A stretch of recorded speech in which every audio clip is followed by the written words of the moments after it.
Let's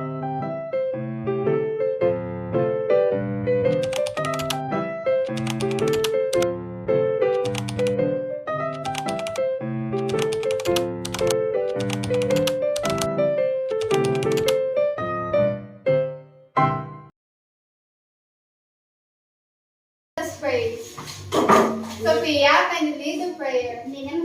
Let's bow our heads and feel the presence of the Lord in the name of the Father, the Son, and the Spirit. Amen.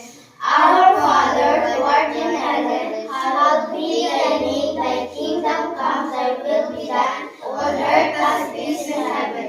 Give us this day our daily bread, and forgive us our trespasses, as we forgive those who trespass against us. And lead us not into temptation, but deliver us from evil. In the name of the Father, the Son, and the Spirit. Amen. Good afternoon, class.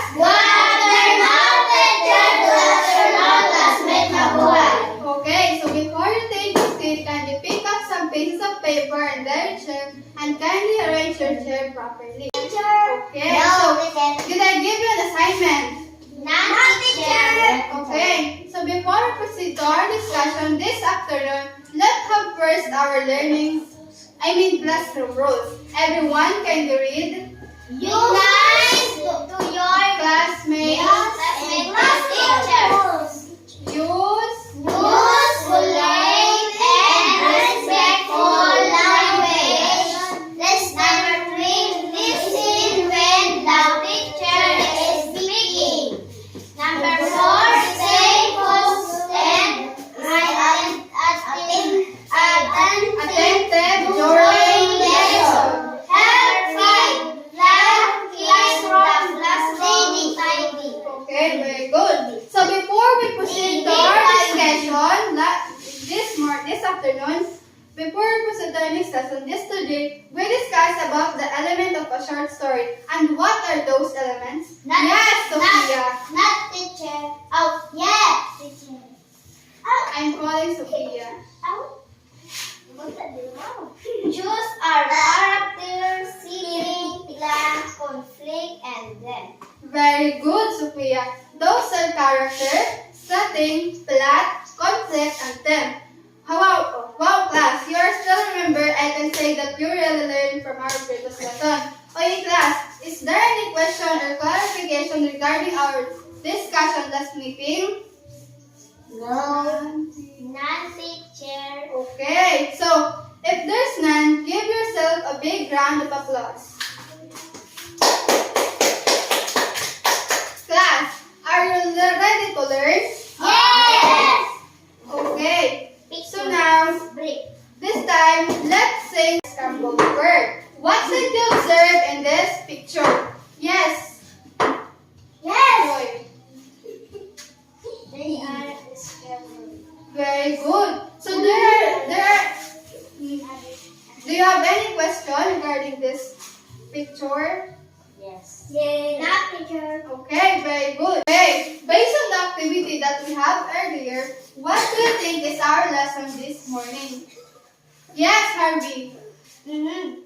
Yes, Okay, so our lesson this afternoon is all about declarative sentence. But before we proceed to our discussion this afternoon, we will have first our learning objective. Everyone, can you read at the end?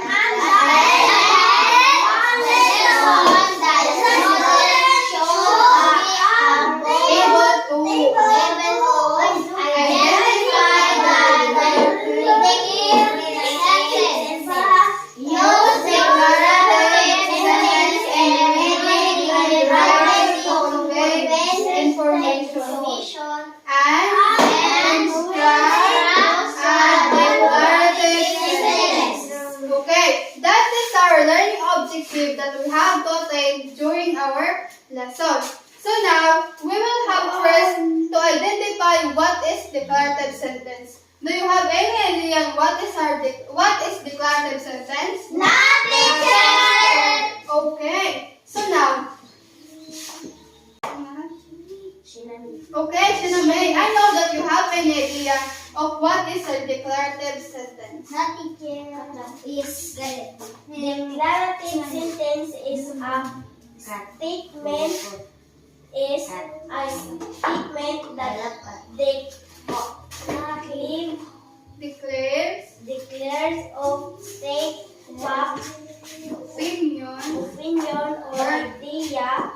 It tells it as something and with a Period.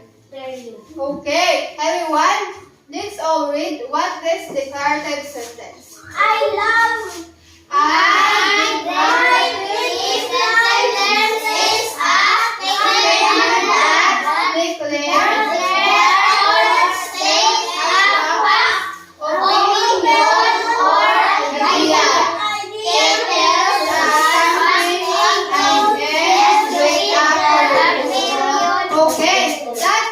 Declarative sentence. Ano to Sophia? Nakibasa daw o turo ka ng declarative sentence? Sophia. Sophia, basta. Declarative sentence is a statement that declares or states a fact, opinion, or idea. It tells us something and begins with a period. Okay, very good. May nakita ka mga example today, Han? Declarative sentence. Taking a bobo. Bobo. Ano yan? Ano example ng declarative sentence? Everyone, can you read? I love eating a bobo. The sky is blue. The car is black. The sun is yellow. The lamp is Okay. Nakaon ba ka man adobo? Na blue ba ang sky? Itong bantat? Ang sun ba is yellow? Mano yung Jesus? Okay. So that is declarative sentence. Did you understand that? Okay, very good. And now, who can give me another example of declarative Another sentence? one. Yes, Jandenberg. What is We watch how good? How good? the TV last night. Very good. What else? Declarative sentence. Sige. My new car is black. Okay, very good. Declarative sentence. Oo, ang sana ito niya. Ang declarative sentence is that how we use a declarative sentence because it is declaring the speaker's feelings and making a declarative sentence. Did you understand, class? May daba kang pakiana? Para naman fireworks club? Sige, boom! Very good. Okay, it seems that you really understand our discussion this morning. Ngayon nga da, pakadikitahan, evaluation. Ano yung kumabasa ha? Another evaluation is construct at least 5 declarative sentences that you do in your daily life. Are you done, class? Are you done, class? Okay, very good. Again, in class, what is our lesson this afternoon? Our lesson this afternoon is all about declarative sentence. Opo. Is there any question about our topic, class? Okay. And for your assignment, write at least 10 declarative sentences that you speak in your daily life. Copy this and answer this in your home. Did you understand, class? Are you done, class?